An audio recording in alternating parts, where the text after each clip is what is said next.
are safe. I hope you are with loved ones. If you had to work or anything of that nature, or didn't go as planned for you, I'm thinking of you. And I have had to work on the holidays, and I get it. But I hope that you were able to enjoy your day nonetheless. And so today, to kick off the new year, I thought I would do a type of video that is pretty popular for me, and that is a whisper ramble. But we're also going to be reading, and it's gonna be like a whisper ramble facts reading video. But we're gonna talk about New Year's traditions, and I found an article that is all about 20 different New Year's traditions from different countries, and I thought that could be fun.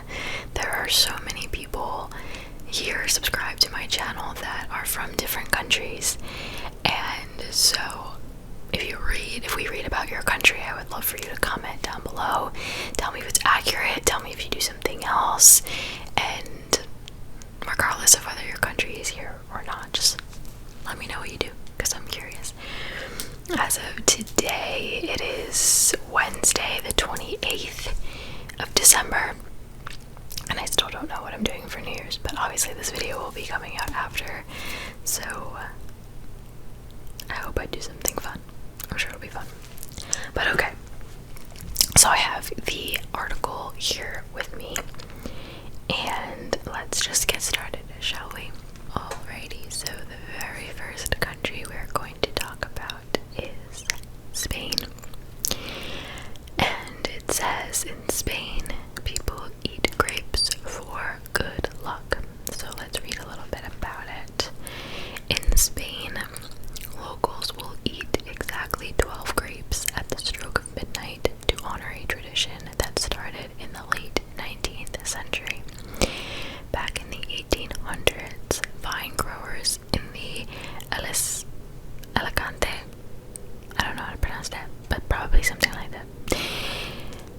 Vine growers in that area came up with this tradition as a means of selling more grapes towards the end of the year. But the sweet celebration quickly caught on. Today, Spaniards enjoy eating one grape for each of the first 12 bell strikes after midnight, in the hopes that this will bring about a good year of fortune and prosperity. Again, I personally have no idea whether these facts are accurate or not. I would like to assume that they are, but you guys are gonna have to let me know. Okay, the second one is Scotland, and it says that the tradition is called first footing.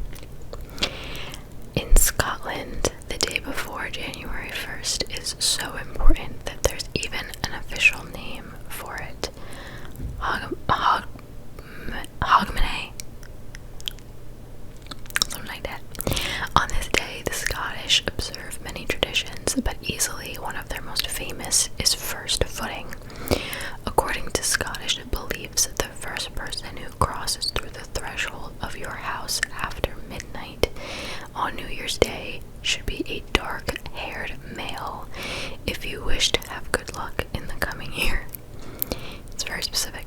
Traditionally, these men come bearing gifts of coal, salt, shortbread, and whiskey, all of which further contribute to the idea of having good fortune. But why dark-haired men? Well, back when Scotland was being invaded by the Vikings, the last thing you wanted to see at your doorstep was a light-haired man bearing a giant axe. So today, the opposite, a dark-haired man symbolizes opulence and success. Alrighty then. The Netherlands. Their tradition is chowing down on Allebollen. The reasoning behind this Dutch New Year's Eve tradition is slightly odd, to say the least. Ancient Germanic tribes would eat these pieces of deep-fried dough during the Yule, so that when Germanic goddess Perchta, better known as Perchta the belly slitter, tried to cut their stomachs open and fill them with trash.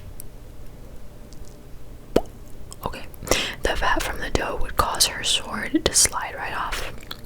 Today, they're enjoyed on New Year's Eve, and you'd be hard-pressed to find a Dutch food vendor in the winter months who isn't selling these donut-like balls. I clearly didn't know what I was getting myself into when I started this video. Okay, so interesting to me though. The next one is Russia, and their tradition is planting underwater trees. For the past 25 years or so, it has been a Russian holiday tradition for two divers, aptly named Father Frost and the Ice Maiden, to venture into a frozen lake, the Lake Baikal, the world's largest freshwater lake, and take a New Year tree, typically a decorated spruce, more than 100 feet below the surface. Though the temperature is normally well below freezing in Russia on New Year's Eve, people travel from all over the world to partake in this frozen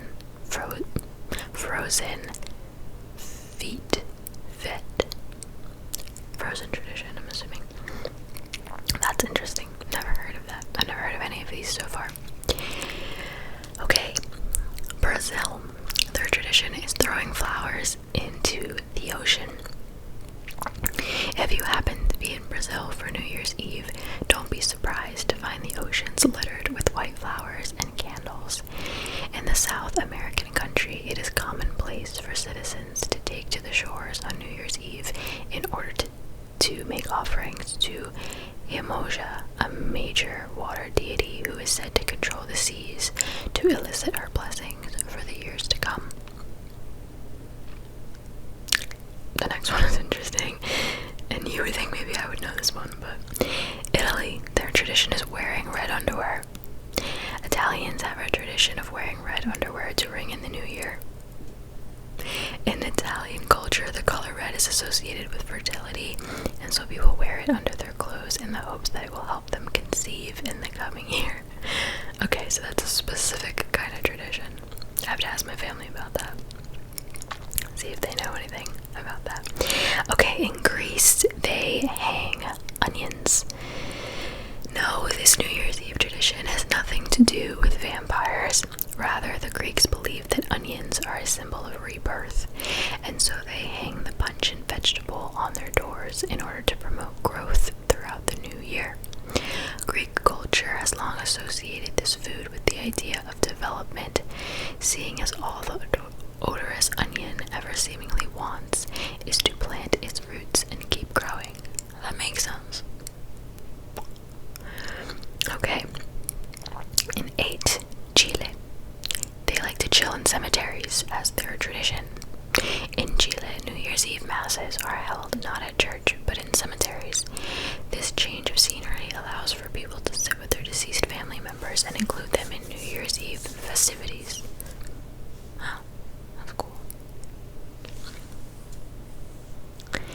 Okay, in Japan, their tradition is slurping soba noodles.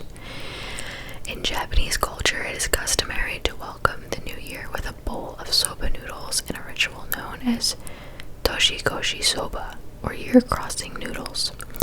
Though nobody is entirely sure where it first came from, it is believed that the soba's thin shape and long length is meant to signify a long and healthy life. Many folks also believe that because the buckwheat plant used to make soba noodles is so resilient, people eat the pasta on New Year's Eve to signify their strength. If you want to make a bowl of New Year's Eve noodles for yourself, there's a recipe that you could try. I'm also going to try to remember to leave the link to this article down below if you're curious, or if you want to fact check it, or whatever. If you're curious, I will try to remember to leave it down below. Okay, the next one is Denmark, and their tradition is smashing plates. I think I've heard this one, and I think this one has like traveled to the States. So it says, in Denmark, people take pride in the number of broken dishes outside of their door by the end of New Year's Eve. It's a Danish tradition to throw china at your friends' and neighbors' front doors on New Year's Eve. Some say it's a means of leaving any aggression and ill will behind before the new year begins. And it is said that the bigger your pile of broken dishes, the more luck you will have in the upcoming year.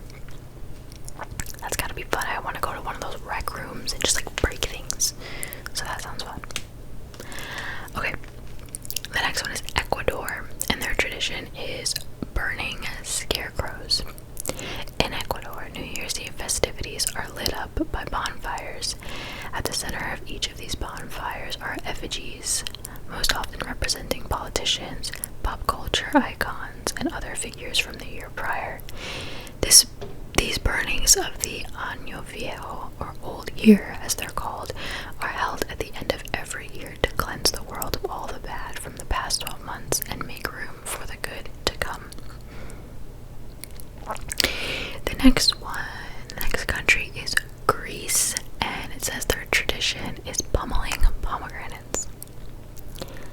In ancient Greek mythology, the pomegranate symbolizes fertility, life, and abundance, and so the fruit has come to be associated with good fortune in modern Greece.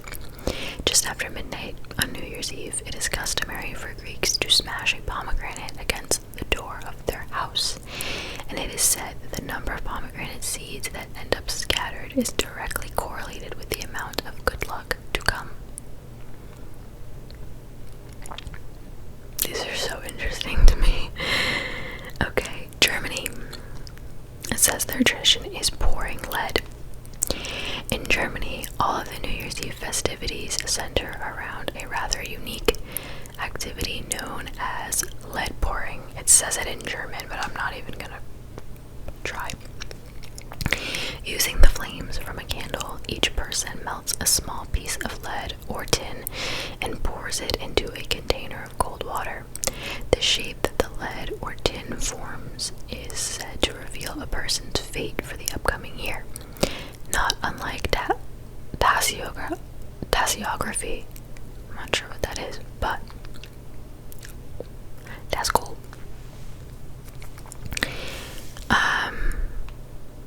This one is Japan. Am I crazy, or did we do Japan already? We did. Okay, so Japan has another one. So this Japanese tradition is ringing bells.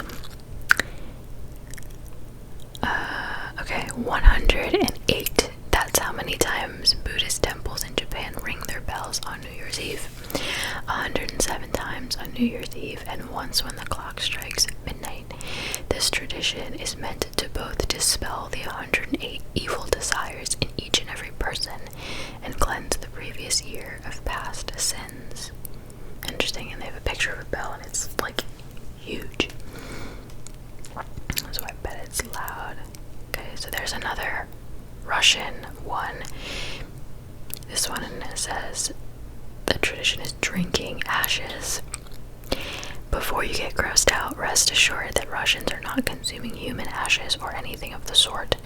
Rather, in Russian culture, it is a New Year's Eve tradition for folks to write their wishes down on a piece of paper, burn them with a candle, and drink the ashes in a glass of champagne.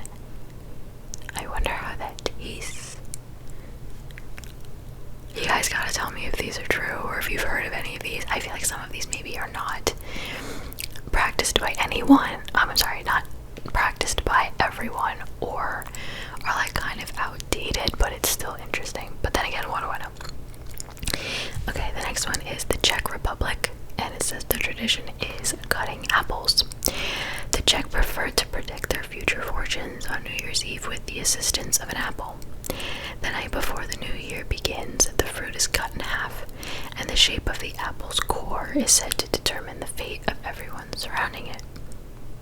If the apple's core resembles a star, then everyone will soon meet again in happiness and health. But if it looks like a cross, then someone at the New Year's Eve party should expect to fall ill. Oh my god, that's scary. It's giving Groundhog Day vibes. Okay, we're up to 17, and this one is Estonia. And their tradition is one I can get behind. It's eating mini meals. If breakfast, lunch, and dinner are hardly enough to satiate you, then you'll want to celebrate New Year's Eve in Estonia. There, people believe that eating 7, 9, or 12 meals will bring about good things in the year to come, seeing as those numbers are considered lucky throughout the country. And if you can't finish your food, worry not. People often purposely leave food on their plates in order to feed their visiting family members, the ones in spirit form, that is. That's interesting. Okay, for number 18, we're going to talk about Armenia, and their tradition is baking good luck bread. When people in Armenia bake bread on New Year's Eve, they add a special ingredient into their dough, luck. Of course, they don't literally add an ingredient called luck into their batter, but it is tradition for metaphorical good wishes to be kneaded into every batch of bread baked on the last day of the year. It looks really good too. Next is Turkey, and their tradition is sprinkling salt. In Turkey, it's considered good luck to sprinkle salt on your doorstep as soon as the clock strikes midnight on New Year's Day. Like many other New Year's Eve traditions around the globe, this one is said to promote both peace and prosperity throughout the new year. And last but not least, Ireland, we have another one from, and this tradition is sleeping on mistletoe. In Ireland, it's customary for single gals to sleep with a mistletoe under their pillow on New Year's Eve. Supposedly, sleeping with the plant helps women to find their future husbands, in their dreams at least. And that are all the traditions we have. So I know it didn't mention every country, but I thought that was super interesting. I think articles like that are really interesting. So I hope that you guys enjoyed this video. I am very excited to continue making videos in 2023. And thank you for still being here with me. And thank you for watching. And I'll see you in my next